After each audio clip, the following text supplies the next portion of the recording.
Le service de transport en commun est l'un des plus recherchés dans le vécu quotidien.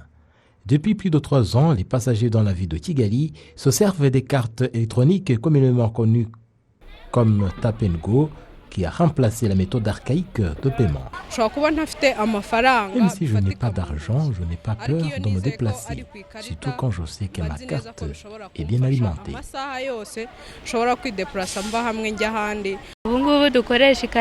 Actuellement, nous nous servons des cartes électroniques, ce qui accélère les déplacements.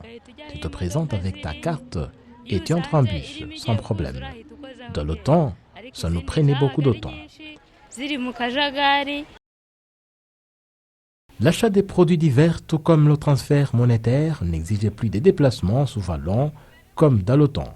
La population s'en félicite.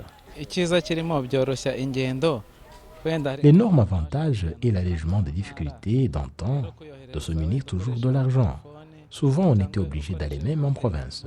L'usage des téléphones portables dans ces services nous donne assez de sécurité.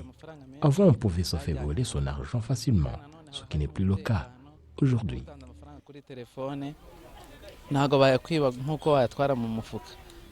Le son de cloche chez les propriétaires des restaurants et bars qui font également recours à la technologie. Nous disposons d'un logiciel qui nous permet de bien gérer nos stocks.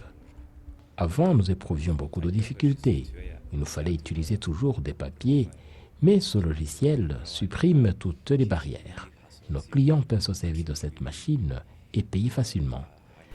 L'Office rwandais des recettes indique que l'usage de la technologie a entraîné beaucoup de nouveautés dans la perception des impôts.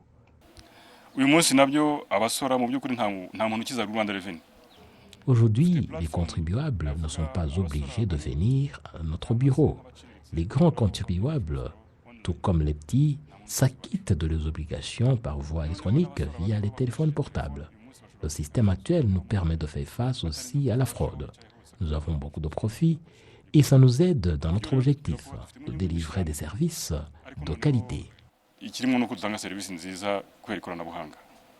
À part le développement économique, l'accélération de la technologie et son usage dans leur quotidien entraînent beaucoup d'opportunités, entre autres les échanges internationaux. Jean Thomas Manchimwe pour la TV rwandaise.